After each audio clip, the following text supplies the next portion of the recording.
This news update is brought to you by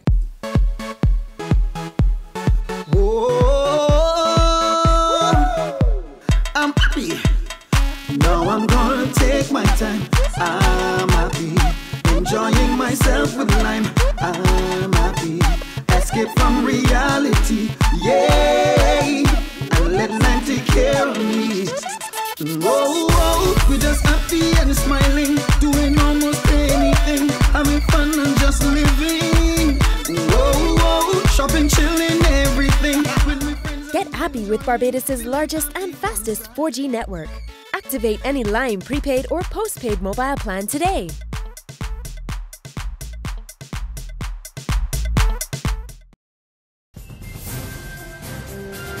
This is the Barbados Today afternoon update for Wednesday, October 8th, 2014. I'm Dawn Paris. Thanks for joining us.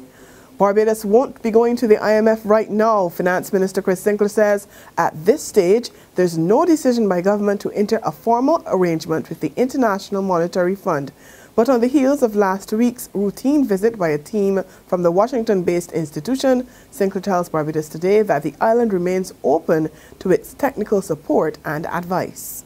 We've been working with them on the adjustment program and looking at different scenarios and so forth and so on, and that has gone very, very well. The visit last week was a routine staff visit, not an official Article 4 consultation visit, which of course is a more public event.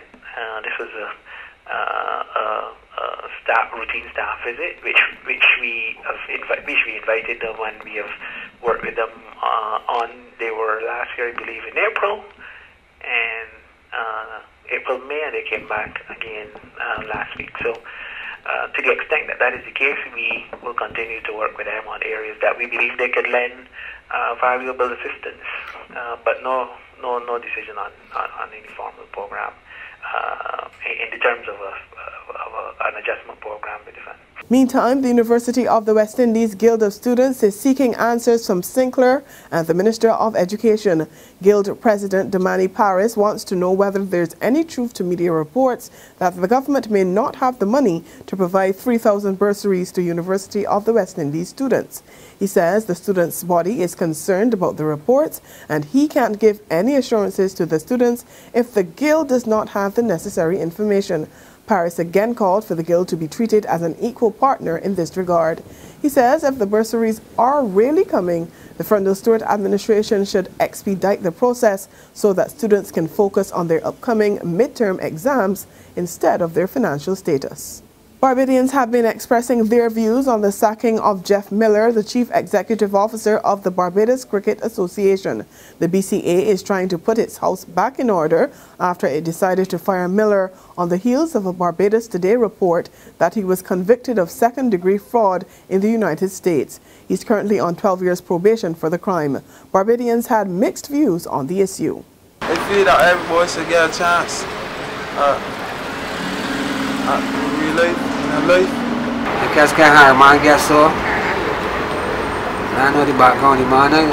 They should get and get, you know, and be a background and also I think before they say they hire people. I am convinced that nobody in Barbados really does due diligence. They don't ever carry it through to the end. The Royal Barbados Police Force is advising churches to step up their security to keep thieves away. The call is coming from Public Relations Officer of the Police Force, Inspector David Welch, on the heels of the most recent break-in at the St. Barnabas Anglican Church over the weekend.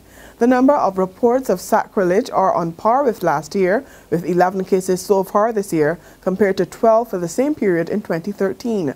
Welch advises church authorities to tap into the resources of the Crime Prevention Department of the Police Force to conduct security surveys to properly secure valuables at their properties.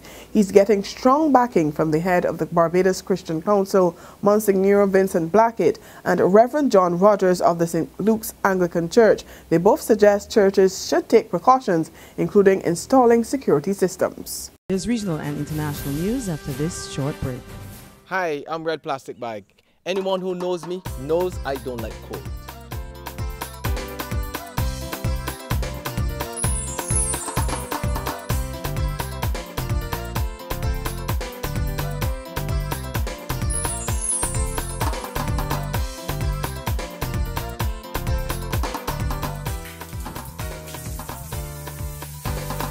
Sunshine reigns in my country. I love it.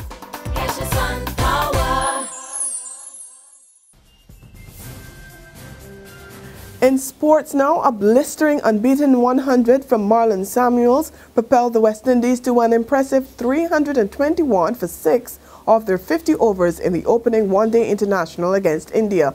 The right-handed batsman hit 126 not out of 116 deliveries, his 6th ODI 100.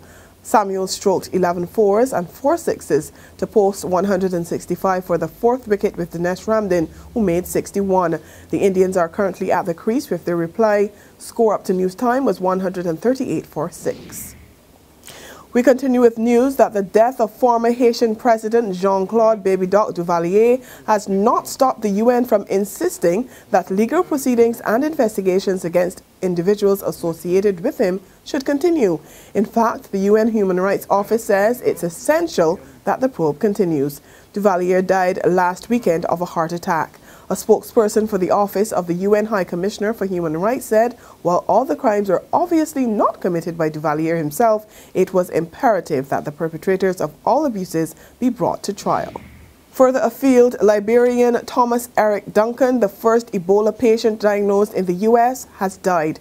His death in Texas comes nearly 1 week after he received an experimental medicine for the deadly virus. Duncan caught the virus in his native Liberia. Meantime, the World Bank is warning that the economic impact of the Ebola epidemic could reach $32.6 billion by the end of next year if the disease ravaging Guinea, Liberia, and Sierra Leone spreads to neighboring countries in West Africa. The World Bank's assessment said the economic impact of Ebola is already serious in the 3 countries and could be catastrophic if it becomes a more regional health crisis. And that's where we end our afternoon Barbados Today update. We'll be back again this evening. Until then, remember to log on to www.barbadostoday.tv, subscribe to our e-paper and our email updates, and like us on Facebook. You can also catch us on Izumi Media in bus terminals or on Screenplay at supermarkets and gas stations near you. And you can also tune in to Channel 101 online TV to get all the latest news and sports.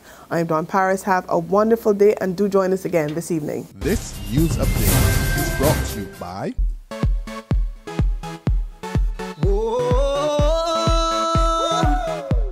I'm happy. Now I'm gonna take my time. I'm happy. Enjoying myself with lime. I'm happy. Escape from reality. Yay! And let life take care of me. Oh, we're just happy and smiling. Doing almost anything. Having fun and just living. Oh, shopping, chilling, everything. With my friends and enjoying. Feeling happy once again. When we having fun, you don't know I like it. You don't know how I like it. Feeling happy, all of we as one. You don't know how I like it. You don't know how I like it. I'm feeling free, feeling really good. Oh, you don't know how I like it. You don't know how I like it. Feeling happy, happy as we should. Oh, you don't know how I like it. You don't know how I like it. So when life knocks me up and I need to pick me up, I'll be happy again. Oh, we're just happy and smiling, doing almost anything, having fun and just living. Oh, shopping, chilling, everything, with my friends and enjoying, feeling happy once again. When we having fun, you don't know I like it.